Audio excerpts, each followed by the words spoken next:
ज्ञान से लेकर के विज्ञान तक, किसान से लेकर के परिवार तक की सही मायने में परिभाषा को समझने वाले और अटक से लेकर के कटक तक, कश्मीर से लेकर के कन्याकुमारी तक अपनी एक अलग पहचान बनाने वाले युवा वैज्ञानिक योगेश्वर नाथ मिश्रा जी।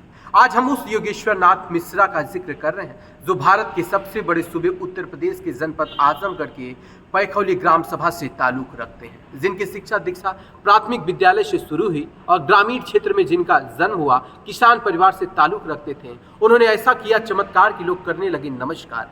आज योगेश्वर नाथ मिश्रा का नाम सिर्फ भारत में नहीं पूरे दुनिया में हो रहा है क्योंकि उन्होंने अपने कर्म से अपनी पहचान बनाई है। योगेश्वर नाथ मिश्रा को लोग एक रोल मॉडल के तौर पर देख रहे हैं। योगेश्वर नाथ मिश्रा को लोग भारत में अलग अलग प्लेटफॉर्म पर रिप्रेजेंट कर रहे हैं। उन्होंने विज्ञान के क्षेत्र में आगे बढ़ने की प्रेरणा अपने घर जल रही डेबरी से सीखी। जरा सोचिए, जिनके घर में संसाधनों की कमी थी, डेबरी उसी के घर में होती है जिसके घर में हमारे समय में हम कहें तो सामान्य परिवार हुआ करता था। हमारे समय में उस दौर में बहुत से लोगों के घर पर चार्जर की सुविधा नहीं थी, यानी कि अगर डेबरी जल रही थी तो हम बहुत सामान्य परिवार से थे। तो आप उनके परिवार की स्थिति और परिवार की मनोदशा को भी समझ सकते हैं।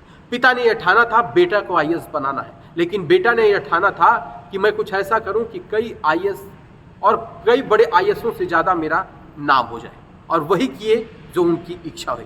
पिता ने बहुत संघर्ष किया और अपने बेटे को पढ़ाने के लिए, यहाँ तक कि ज़मीन भी बेचनी पड़ी तो पिता ने हंसते हंसते उसे कुर्बान कर दिया। लेकिन बेटा अपने जिद पर अड़ा रहा और वह कर दिया जो पूरी दुनिया देख रही है, यानी ऐसा फास्टर, ऐसा कार्य जिसे पूरा भारत प्रेरणा के रूप में देख रहा है। योगेश्वर नाथ मिश्रा एक शानदार व्यक्तित्व के साथ, एक संस्कारी और अपने परिवार की वैल्यू को समझने वाले और अपने माता पिता के सम्मान को सजो कर रखने वाले। माता जी उनकी नहीं रही, लेकिन उनकी यादों को ताज़ा कर देते हैं। जब वो कोई भी इंटरव्यू देते हैं तो अपनी माँ का जिक्र जरूर करते हैं, और उन्हें बहुत बार पढ़ने के लिए उनकी माता जी रामायण की चौपाई सुना करके प्रेरित करती थी। जब माता जी चली गई तो योगेश्वर नाथ मिश्रा बताते हैं, मैं अंदर से बहुत टूट गया था, लेकिन माँ की बातों को जब याद करता था मुझे लगता था कि मेरी माँ ने जो सपना देखा था मुझे वह सच करना है। योगेश्वर नाथ ने यह भी ठान लिया था कि जो मैं बनना चाहता हूँ और पिताजी ने मेरे लिए इतना सब कुछ अगर न्यौछावर कर दिया तो मैं वो बन कर रहूँगा। आज योगेश्वर नाथ मिश्रा को विद्यालय हो या उद्योग हो या फिर ऐसे सांस्कृतिक कार्यक्रम हो जहाँ लोग बुलाते हैं और वो विज्ञान के प्रति बच्चों को मोटिवेट कर रहे हैं, विज्ञान की तरफ कैसे आगे बढ़े लोग, इसके प्रति लोगों को जागरूक कर रहे हैं। युवा, आजमगढ़ का युवा, पंडित राहुल संस्कृतायन की धरती से ताल्लुक रखने वाले आजमगढ़ के लोगों ने ऐसा काम किया जो भारत के इतिहास के पन्नों में लिखा गया है। योगेश्वर नाथ ने इसी करनी में भी ऐसा काम कर दिया है कि उनके चमत्कार को लोग नमस्कार कर रहे हैं। तो योगेश्वर नाथ जैसे मिश्रा लोगों को आप सुनिए, उनसे प्रेरणा लीजिए, उनके संघर्षों को जानिए।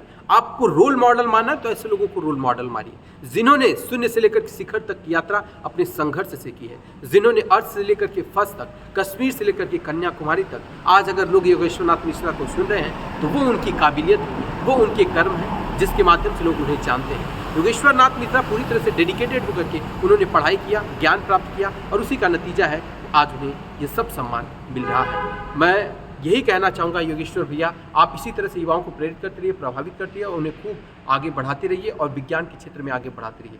धन्यवाद।